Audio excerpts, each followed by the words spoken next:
হচ্ছে, এটা আমি প্রকাশ্য বলছি মিডিয়ার। বিশেষ করে আমাদের সাঁকরাইল ব্লকের আমার নাজিম ভাই,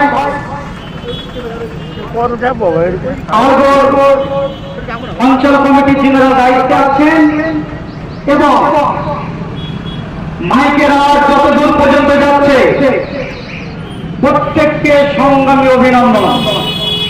বিশেষ করে ধন্যবাদ জানাবো সাঁকরাইল থানার যে সকল পুলিশ প্রশাসন ভাইরা আছেন,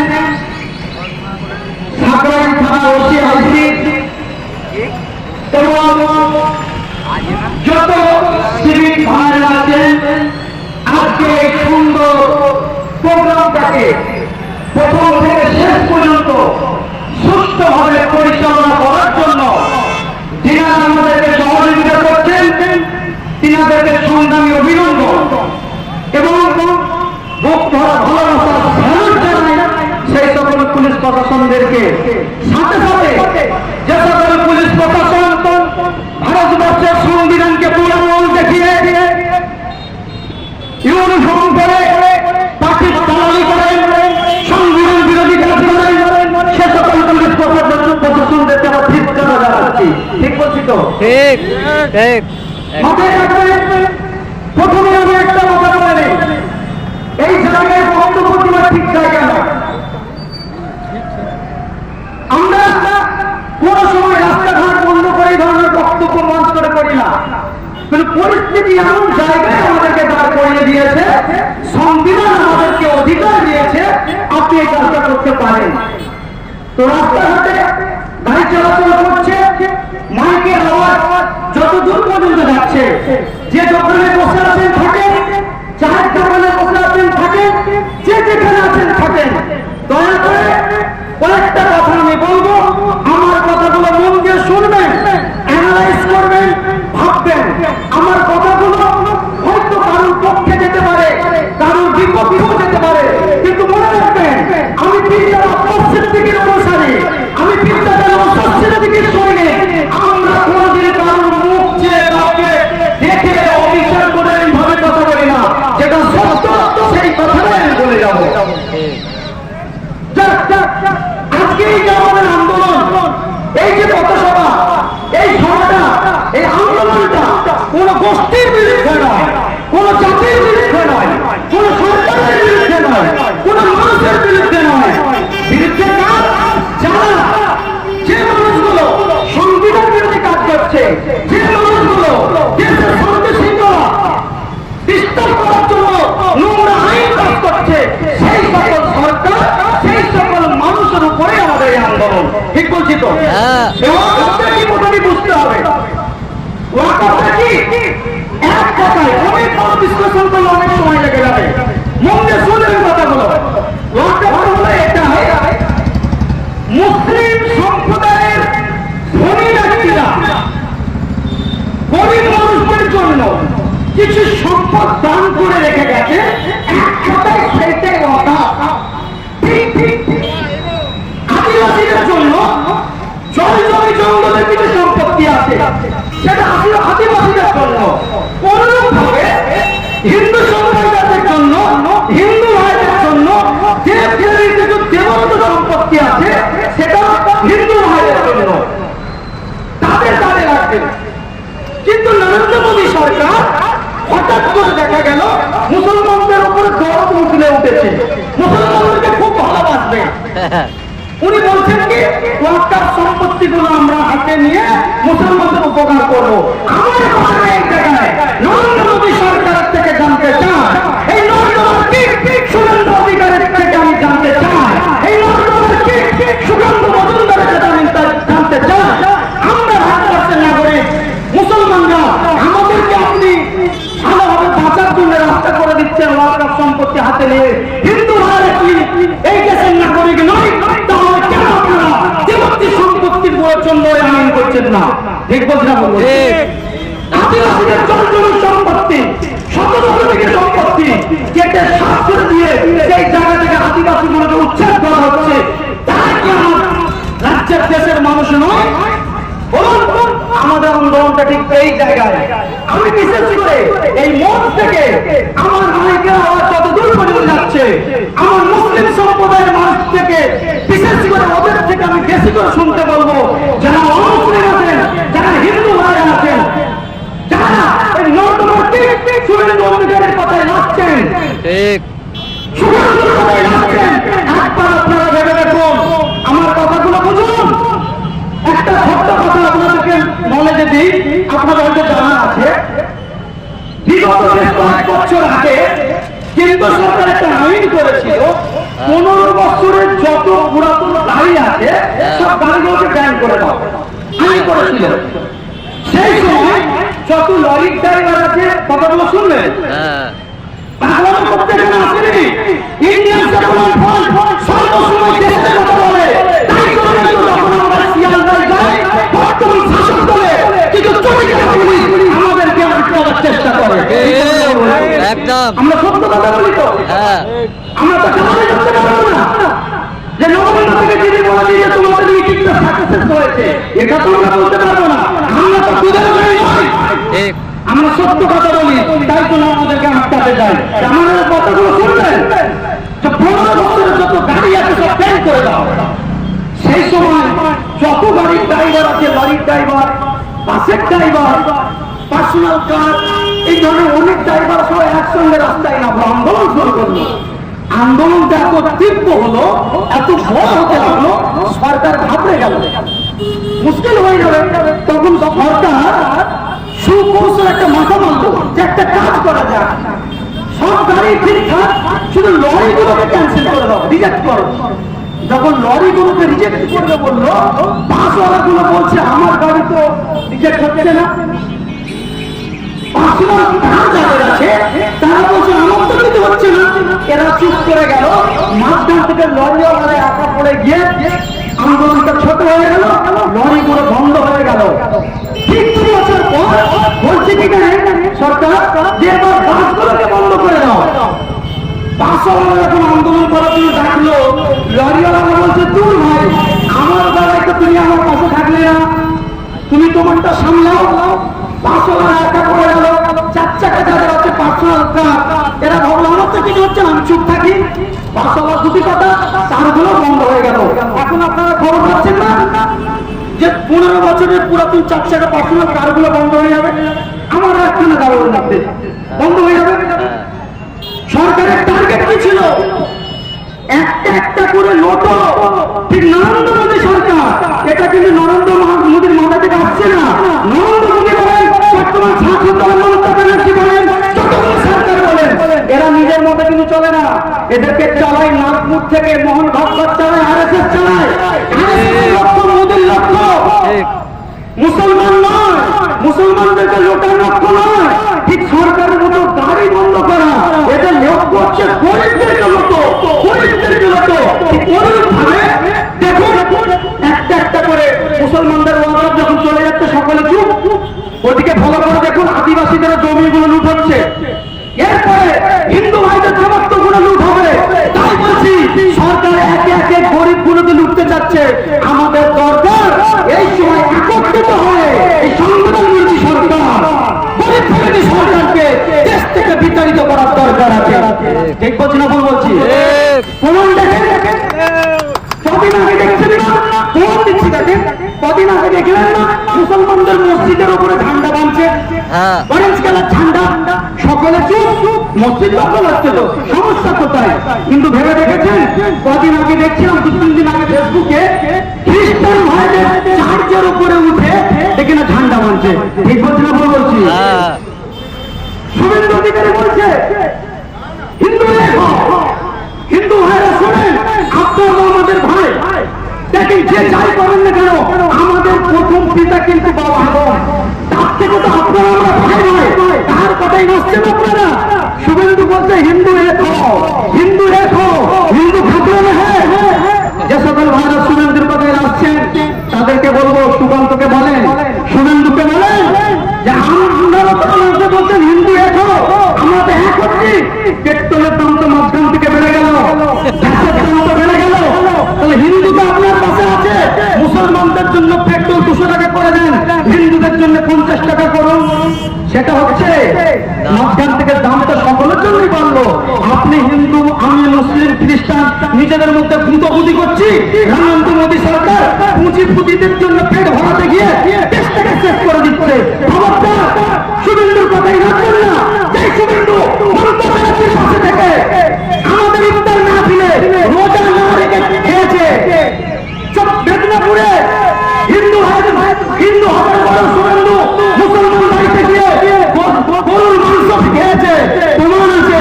সেই শুভেন্দু হিন্দুত্বের ভারত দেখিয়ে হিন্দু মুসলমানদের লড়াই লাগাচ্ছে। অনুরোধ করবো হিন্দু ভাইরা, খবরদার এদের কথা শুনবেন না। আমরা যেরকম আছি সেরকমই থাকবো, মিলেমিশে থাকবেন। কথা আমি বলবো না, কয়েকটা কথা আমি বলবো। এই কথাগুলো ঠান্ডা মাথায় শুনবেন। বর্তমান আমাদের লড়াই শুধু কেন্দ্র সরকার ওয়াকফ বিল পাস করছে, ওয়াকফ বিল পাস করে মুসলমানদের জমিগুলো লুট করছে, তার জন্য আমরা মাঠে নেমে পড়েছি। কিন্তু একবার ভেবে দেখেন, প্রকৃত ওয়াকফ বাঁচাতে চাচ্ছে কারা? কারা বাঁচাতে যাচ্ছে? আজকে আমি একটা জিনিস দেখলাম,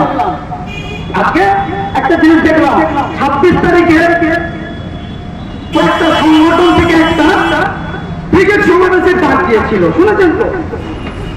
হঠাৎ করে দেখছি 2-3 দিন আগে রাজ্যের মাননীয় মন্ত্রী ফিরহাদ হাকিম তিনি বলছেন যে আন্দোলন করতে হলে দিল্লি চলে যাও। কেন? ফিরহাদ হাকিম নাকি পশ্চিমবাংলাটা ভারত সম্পত্তি। ঠিক কথা বলুন, যখন নরেন্দ্র মোদী ওষুধের দাম বাড়ায় তুমি গ্রামে গ্রামে আন্দোলন করো, আর যখন ওয়াকফ সম্পত্তি লুট করতে বলছে আমাদেরকে দিল্লি যেতে বলছেন কেন? ঠিক নুপুর শর্মার সময় মমতা ব্যানার্জি বলেছিল দিল্লি গিয়ে আন্দোলন করো। ঠিক বলছেন? যখন দিল্লিতে আপনাকে 100 দিনের টাকা আটকে দিয়েছে, চুরি করেছেন বলে আটকে দিয়েছে, আপনি রাত্রে আন্দোলন করছেন কেন? ঠিক বলছি না ভুল বলছি? বলুন, ডাক দিয়েছিলেন ফিরহাদ হাকিম বলে দিল্লি গিয়ে করো। আজকে দেখলাম, ভাবতে হবে আমার কথাগুলো। অনেকে শুধু নরেন্দ্র মোদী বিল পাস করেছে, হাঁটো হাঁটো হাঁটো। আমাদের আন্দোলনটা কিন্তু ওই জায়গায় নয়। আমাদের আন্দোলন নরেন্দ্র মোদী যেমন ওয়াকফ বিল পাস করে দেশের সংবিধান বিরোধী কাজ করছে, তার বিরুদ্ধে যেমন আন্দোলন। আমার রাজ্যে যারা নরেন্দ্র মোদী দালালি করছে, তার বিরুদ্ধে আমাদের আন্দোলন। ঠিক আছে না বলুন? একদম ঠিক। খারাপ লাগছে? নরেন্দ্র মোদী বিল পাস করেছে, জমি লুটছে, নিশ্চয়ই সরকার বিদ্রোহ হয়েছে, আন্দোলন হবে। আমার পশ্চিমবাংলায় হাজার হাজার সম্পত্তি তৃণমূল কংগ্রেস সরকারের, আমরা কান্দোলা লুট করেছে, খাচ্ছে, তার বিরুদ্ধে কথা বলবে। আমরা তার বিরুদ্ধে কথা বলছি। তার জন্য আমরা কলিকাতায় যখন ডাক দিয়েছিলাম, এর আগে তৃণমূলের একটা শাখা সংগঠন সিদ্দিকুল্লাহ সাহেব কলকাতায় ডাক দিয়েছেন, মানুষ নিয়ে গেছেন, ওয়াকফ নিয়ে আন্দোলন করেছেন। সেই জায়গা থেকে মমতা ব্যানার্জি বলছে আন্দোলন খুব ভালো হয়েছে। আর আমরা যখন যাচ্ছি আমাদের মিটিংয়ে কোন ধরনের ধর্মীয় পতাকা থাকবে না, কেবলমাত্র ভারতীয় পতাকা ছিল। আমাদের ডাকটি ছিল মানুষের স্বার্থে আন্দোলন। আমাদের আন্দোলনে কে কে ছিল? বিশ্বজিৎ মাইতি ছিল, আদিবাসী নেতা আমাদের তাপসদা ছিল, মুসলিম নেতা নওশাদ সিদ্দিকী ছিল, আমি ছিলাম, হিজাম ভাই ছিল। আমরা সকলে মিলে গিয়েছিলাম। কি জন্য? দেশের মানুষের স্বার্থে। যে ওয়াকফ বিল, আদিবাসীদের বিল, হিন্দুত্বের সম্পত্তি যেখানে লুট হচ্ছে, সব বিষয়ে আমাদের আন্দোলন ছিল। সিদ্দিকুল্লাহ সাহেব কি আন্দোলন করতে গিয়েছিলেন? আন্দোলন করতে গিয়ে দেশের শান্তি শৃঙ্খলতা নষ্ট করে দিল। সেই জায়গায় মমতা ব্যানার্জি বলছে ভালো আন্দোলন হয়েছে। আমাদের আন্দোলন যখন আমরা করছিলাম, ভাঙর থেকে যখন মানুষগুলো আসছে, মমতা ব্যানার্জি তার চুটি কাটা কিছু পুলিশকে দিয়ে আমাদের ছেলেগুলোকে অকথ্যভাবে অত্যাচার করেছে, মারধর। বুঝতে পারছেন না? মানুষকে আমি বুঝতে বললো যাচ্ছে কি এটা করছে। আজকে আমি নেতাজি ইউনিয়ন থেকে একটা নিউজ দেখছিলাম, মমতা ব্যানার্জি বলছে আমি দাঙ্গাকে একদম সাপোর্ট করি না। বলছে না? বলেনি? বলছে তো। মিডিয়ার মাধ্যমে আমার কথাগুলো যাচ্ছে, প্রশাসন এখানে আছে, আপনারা শোনেন। আপনাদেরকে ঠিকঠাক মতো দিয়ে দিচ্ছে না, তারপর আপনারা শাসকের দালালি করছেন। সত্য কথা মানুষের কাজ করুন। হয়েছে কিনা যে আমি দাঙ্গাকে পছন্দ করি না। ভাঙড়ে নাম ধরে মমতা ব্যানার্জি বলেছে, তাই আমিও নাম ধরে বলছি। ভাঙড়ে কিছু কিছু জায়গায় ঝামেলা হয়েছে। আমি জানতে চাই মাননীয় মমতা ব্যানার্জি, আপনি তো নিজে একজনকে সার্টিফিকেট দিয়েছিলেন, ও গুন্ডা, ও ক্রিমিনাল, শওকত মোল্লা, সে তো ভাঙড়ে নিজে নাম দাঙ্গাটা করেছে, সে তো ভাঙড়ে মারামারি করেছে। আপনার দলের আরামুল সে নিজে সাক্ষ্য দিয়েছে যে পঞ্চায়েত ভোটে মারামারি, গুন্ডামি, বোমাবাজি করেছে শওকত মোল্লা। আপনি শওকত মোল্লাকে সার্টিফিকেট দিয়েছিলেন তুই বোমমারি, তুই ক্রিমিনাল, তারপরেও আপনি জেনে বুঝে আরএসএফ এর গায়ে দাঙ্গা লাগাচ্ছেন। লজ্জা করো না? আর দাঙ্গা দাঙ্গা প্রমাণ নেবেন? প্রমাণ আপনারাই বলুন।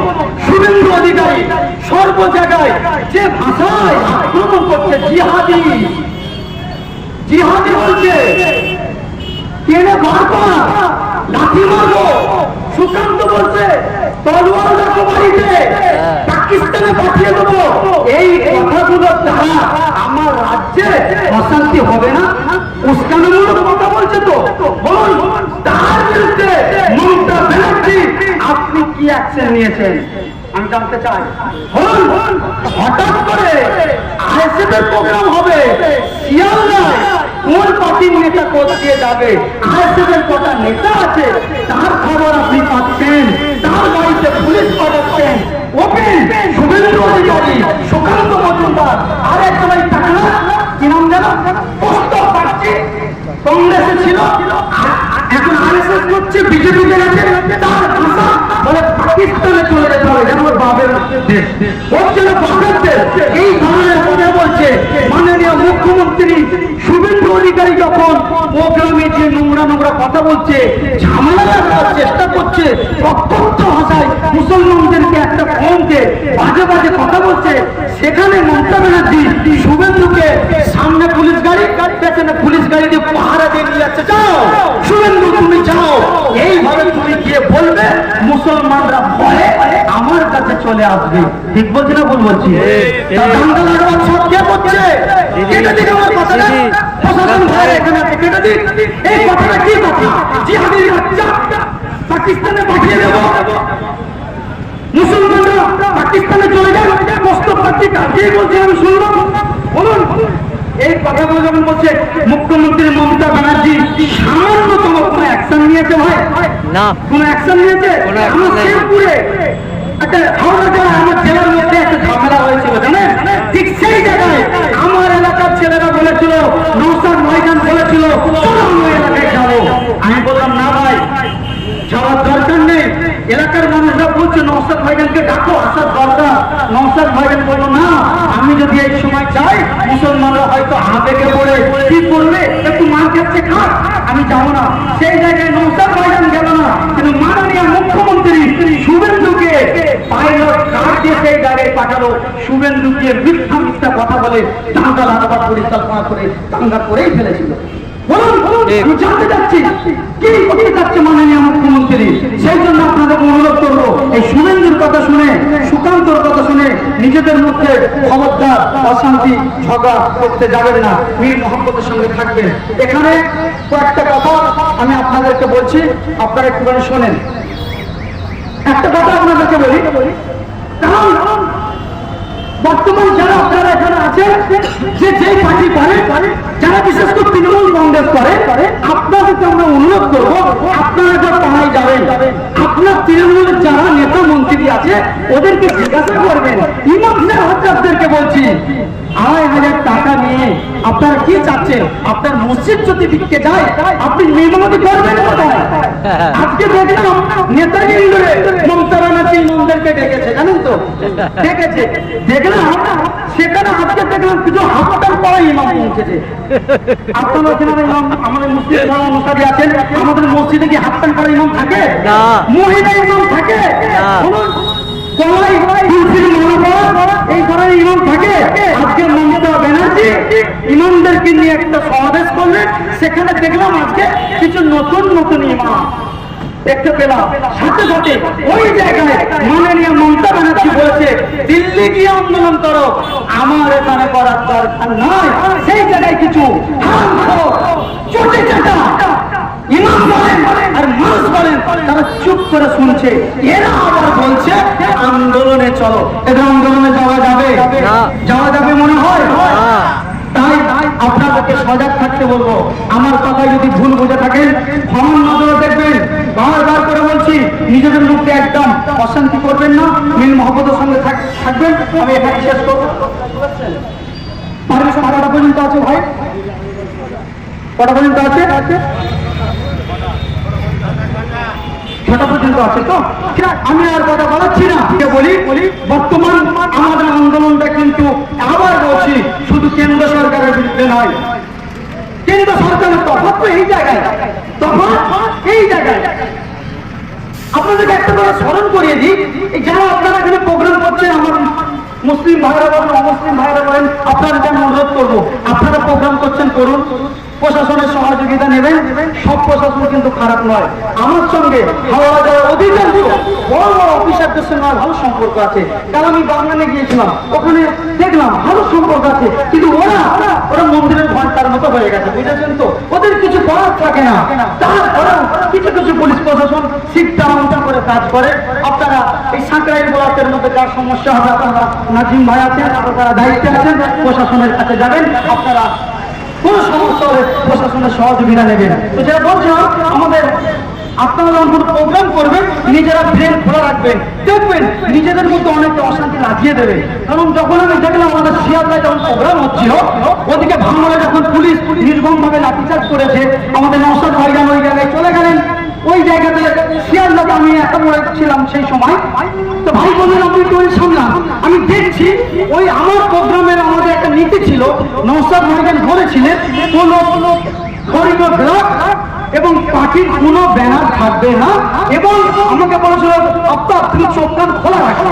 আমি চোখ কান খোলা রেখে দেখছিলাম, সেই মধ্যে আমি বলছি যে পার্টির ফ্ল্যাগ রাখবে না, শুধু ইন্ডিয়ান ফ্ল্যাগটাই আপনারা রাখেন।